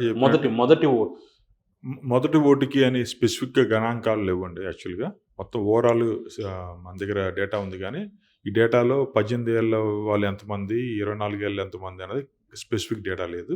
కాకపోతే మాకు తెలిసినంతవరకు మేము మా టీం ద్వారా చాలా రిజిస్ట్రేషన్ చేశాము. మేము చేసిన డేటాలో ఆల్మోస్ట్ మాకు వచ్చిన ఇంట్రెస్టెడ్ పీపుల్లో ఒక 50 to 60% just first time voters వచ్చారు. దాన్ని బట్టి మా ఎస్టిమేషను, ఇప్పుడు మేము చెప్పి ఇందాక నవంబర్ 20 నుంచి డిసెంబర్ 10 వరకు అయిన ఓటర్లలో 4 లక్షల్లో కనీసం 2-2.5 లక్షల మంది ఫస్ట్ టైం ఓటర్లు అన్నది మా ఎస్టిమేషన్ అంటది. సో వాళ్ళందరూ మీ మాటల ద్వారా, మీ యొక్క కార్యక్రమాల ద్వారా ప్రభావితమై ఖచ్చితంగా ఈసారి చంద్రబాబు ఓటు వేసే అవకాశం ఉందనేది మీ అంచనా? మా అభిప్రాయం ఏదేనండి, మా కోరిక అది మేబీ చాలామంది ఆ విధంగా ఆలోచిస్తున్నారు ఆల్రెడీ. మేము చెప్పడం అని కాకుండా కూడా చాలామందికి ఆలోచన ఉంది. ఆలోచనని మేము కార్యరూపంలోకి పెట్టడానికి మా వంతు ప్రయత్నం మేము చేస్తున్నాం. వాళ్ళని ఓటుకి రిజిస్ట్రేషన్ చేయటం, ఓటు వాల్యూ చెప్పటం, ఓటుకి తీసుకురావటం. అంటే అభిమానం ఒకటి ఉంటే సరిపోదు. అభిమానాన్ని ఓటు రూపంలోకి మారిస్తే గానీ స్టేట్‌కి ఉపయోగం జరుగుతది. నేను చంద్రబాబు నాయుడు అభిమాని అంటే ఉపయోగం కాదు. నేను ఓటేయటం, నాతో పాటు నా ఫ్రెండ్స్ నలుగురిని ఓటేయించడం అన్నది చాలా ఇంపార్టెంట్ పాయింట్ అన్నది అది తెలియజేయటం మా పాయింట్. అలా ఇంకో చిన్న మీరు అడిగిన దాంట్లో ఎన్ఆర్ఐస్‌ని ఎందుకు మోటివేట్ చేస్తున్నారన్న దాంట్లో ఇంకోటండి. ఇప్పుడు సుమిత గారు ఇందాక చెప్పారు. మన పుట్టిన భూమిని మర్చిపోకూడదు అని చెప్పారు కదా! ఇది నేను హిస్టరీలోకి వెళ్ళాలంటే ఎక్కువసేపు చెప్పను. మనం ప్రపంచ చరిత్ర తీసుకున్నా, అలాగే ఆంధ్ర, తెలంగాణ చరిత్ర తీసుకున్నా కూడా ఫిజీ అనే ఒక దేశం మీరు వినే ఉంటారు. 2001 టైంలో ఇండియన్‌ను become a prime minister of that country ఫిజీకి. అయితే తర్వాత అక్కడ ఒక రెవల్యూషన్‌లా జరిగి అక్కడున్న సెక్యూరిటీ పీపుల్ ఆ ఫిజీ యొక్క ప్రధానమంత్రిని హౌస్ అరెస్ట్ చేసేసి దిగిపోయిన దాకా వదిలిపెట్టల. అంటే ఇక్కడ ఎగ్జాంపుల్ ఏంటంటే, నువ్వు ఎక్కడికెళ్ళి ఏం తిరిగొచ్చినా సరే చివరికి నువ్వు అక్కడికెళ్ళి ఇంకోటి ఎగ్జాంపుల్ చెప్తా. ఇజ్రాయెల్ ప్రపంచం మొత్తం ఒక టైంలో దున్నిపారేసింది. అంటే ఇజ్రాయలీస్ అన్ని చోట్లకెళ్ళి చాలా రంగాల్లో అభివృద్ధి సాధించారు. కానీ రెండో ప్రపంచ యుద్ధం తర్వాత చివరికి ఈ పదం వాడొచ్చో లేదో తెలియదు కానీ తంతే వచ్చి మళ్ళీ ఇజ్రాయెల్‌లో పడ్డారు. అంటే వాళ్ళకి ఒక స్థలమైన సరైన ప్లేస్ లేని చోట వాళ్ళు they have to come back to that place. అక్కడ గ్రో అవ్వటం కోసం ఇవాళ వస్తున్న పాలస్తీనా ఇజ్రాయెల్ సమస్యకి ప్రధాన మూల కారణం మనం హిస్టరీలోకి వెళ్తే ఎన్ఆర్ఐస్ కూడా చెప్తున్నానండి. మీరు హిస్టరీ చదవండి. ఈ ఎన్ఆర్ఐస్ మన పుట్టిన భూమిని మర్చిపోయి ఎక్కడో ఏదో చేసేద్దాం మనం, ఇక చాలా హ్యాపీగా ప్రశాంతంగా ఉన్నాము, డబ్బులు సంపాదించుకుంటున్నాము, సీఈఓలు అయ్యాం మనం, ఇక్కడ మనకి ఎదురు లేదు అనుకునే వాళ్ళు ఒక్కసారి హిస్టరీ తిరగేస్తే కనుక 100 సంవత్సరాలు అక్కర్లేదు, జస్ట్ 10-20 ఏళ్ళు వెనక్కి వెళ్తే మనకు క్లియర్గా అర్థమవుతుంది. పుట్టిన ఊరిని, పుట్టిన రాష్ట్రాన్ని, పుట్టిన దేశాన్ని మర్చిపోతే రాష్ట్రానికి నష్టం చేయడంతో పాటుగా మనకి మనం నష్టం చేసుకుంటున్నాం అన్నది ఒకసారి ఆలోచించాలి. ఇక వెరీ క్లియర్ ఎగ్జాంపుల్ చెప్పాలంటే ఆంధ్ర తెలంగాణ డివిజన్లో చాలామంది ఆంధ్రప్రదేశ్ నుంచి తెలంగాణ వెళ్ళి రకరకాల రంగాల్లో పెట్టుబడులు పెట్టి ఎంప్లాయ్మెంట్ క్రియేట్ చేసి కోర్స్ సంపాదించుకున్నారు. కానీ చివరికి స్టేట్ డివైడ్ అయిన తర్వాత హైదరాబాద్ లాంటి క్యాపిటల్ తెలంగాణలో ఉండిపోయింది. ఆంధ్రప్రదేశ్కి ఏం మిగిలిందంటే ఒక విధంగా చెప్పాలంటే ఏమీ లేదు, మిగిలింది. ఆ ఆంధ్రప్రదేశ్ని డెవలప్ చేసుకోకపోతే రేపు మళ్ళీ మనం మన ఊరికి వెళ్ళాలి అంటే రేపు మన ఊరు ఉండదో లేని పరిస్థితిలో ఉన్నాం ఇవాళ. సో అది మనం ఆలోచించుకోవాలి. ఏమి జరిగి ఏమొచ్చినా చివరికి మన ఊరే మనకి దిక్కయ్యే పరిస్థితి ఉంటుందండి. హూ నోస్ ప్రపంచం ఎలా తిరుగుతుంది, రేపు ఏ రూల్స్ ఎలా మారుతాయి, ఏ పరిస్థితులు మనం ఎదుర్కోవాల్సి వస్తుంది మనకి ఎవరు ఊహించలేము. ఆ పరిస్థితుల్లో మనకి చివరికి మన ఊరేనండి మన దిక్కు. అదొకసారి మనం ఆలోచిస్తే, ఎమోషనల్గా ఆలోచించండి, లాజికల్గా ఆలోచించండి, అర్థమవుతుంది. దానివల్ల మీరు మన మాతృభూమికి ఏం చేయగలుగుతాం అన్నది ఒకసారి ఆలోచిస్తే క్లియర్గా అర్థమవుతుందండి. Please come and help our nation, help our village. మనం ఎక్కడ పుట్టామో అక్కడ హెల్ప్ చేస్తే బాగుంటుందని నా ఉద్దేశం. ఒక చిన్న అండి, ఎలా అంటే సపోర్ట్ ఎలా దొరుకుతుంది సిబిఎన్ ఫోరం కనంటే, లోగో డిజైన్ చేసిన విధానం చూడండి మీరు. బాబుగారి ప్రస్థానంలో బాబుగారి పేరు బదులు బదులు బాబుగారి బొమ్మ ఎవరు పెట్టలేదు. అంత లోగో కుదిరింది. ప్లస్ చక్రవర్తి గారు అసోసియేట్ కానీ, మురళీ గారు కానీ, లైక్ రాకేష్ గారు కానీ, లాట్ ఆఫ్ ఎన్ఆర్ఐస్ కూడా, ఎన్ఆర్వీస్ అండ్ ఎన్ఆర్ఐస్ కూడా, లైక్ జర్మనీ నుంచి టిట్టు గారు సోషల్ మీడియా మొత్తం సపోర్ట్ చేయటము, యుఎస్ నుంచి వెంకట్ ఎలమంచిలి గారు కానీ, లాట్ మెనీ పీపుల్ అండి సపోర్టింగ్ ఫ్రమ్ బ్యాక్ ఎండ్ అండి. అంటే ఎలా అంటే బాబు గారి పేరు పెట్టుకున్నందుకు, బొమ్మ పెట్టుకున్నందుకు I don't know what was a lucky point. అట్లా వరల్డ్ వైడ్ నుంచి సిబిఎన్ ఫోరంకి సపోర్ట్ ఉంది యాక్టివ్గా. రాము గారు ఇందాక అడిగారు, ఈవెంట్ చేయడానికి ముఖ్య కారణం ఎన్ఆర్ఐస్ అండి. గుడివాడ ఎన్ఆర్ఐస్ 400 మెంబర్స్ ఒక టీమ్ లాగా వర్క్ చేస్తున్నారు. వాళ్ళు మా సిబిఎన్ ఫోరంకి గ్రూప్ కాల్ తీసుకొని యూఎస్ నుంచి జూమ్ కాల్ 35 ఎన్ఆర్ఐస్ పార్టిసిపేట్ చేశారండి. వాళ్ళంతా మా యాక్టివిటీస్ చూసి వాళ్ళు రిక్వెస్ట్ చేశారు మాకు, ఎన్ఆర్వీస్ కూడా మీరు ఒక ఈవెంట్ చేయండి, రాము గారికి కనెక్ట్ చేయండి అని అంటే ఇమీడియట్గా మేము టేకప్ చేసాం అది. అలా ఎట్లా అంటే ఏ ఆపర్చునిటీ ఎవరు మాకు రిక్వెస్ట్ చేసినా ఏ ఆపర్చునిటీ కూడా మేము విత్ ఇన్ డేస్, ఎందుకంటే ఇండిపెండెంట్ ఇది కాబట్టి మాకు ఎవరు రెస్ట్రిక్షన్స్ కానీ మాకు ఇది లేదు కాబట్టి 2-3 డేస్లో ప్రోగ్రామ్ చేసేస్తున్నాం. అంటే లాంచ్ ఎమ్మటే ఎవరైనా ఏదైనా ఐడియా చేస్తే దాన్ని గ్రో చేసేసి దాన్ని స్ప్రెడ్ చేసేసి, ఎందుకంటే already we're already doing from past 3-4 months నుంచి చేస్తున్నాం కాబట్టి దట్స్ ఎ లక్కీ పాయింట్ అని చెప్పుకోవాలి. అట్లా NRVs, NRIs, lot many people are involved. Politician supports, like media, like మీలాంటి మీడియా పెద్దలు సలహాలు, సూచనలు, సపోర్టు, అలా ముందుకెళ్తున్నాము. కాబట్టి మేము ఒకటి అనుకుంటే అది 10 రెట్లుగా ముందుకెళ్తుంది. 200 అనుకుంటే మీటింగ్ పాయింట్ అనుకుంటే అది 500కి వెళ్తుంది. 500 అనుకుంటే 1000 అవుతుంది. మేము ఎక్స్పెక్టేషన్స్ రీచ్ కాలేకపోతున్నాం. ఎందుకంటే బాబు గారి మీద అంత అభిమానం ఉంది, ప్రజల్లో అంత అభిమానం ఉంది, బాబు గారు రావాలని అంత కోరుకుంటున్నారు. కాబట్టి మేమందరం ఇంకా ఉత్సాహంగా ఇంకా ఇంకా ఇంకా ముందుకెళ్తున్నామండి. Thank you.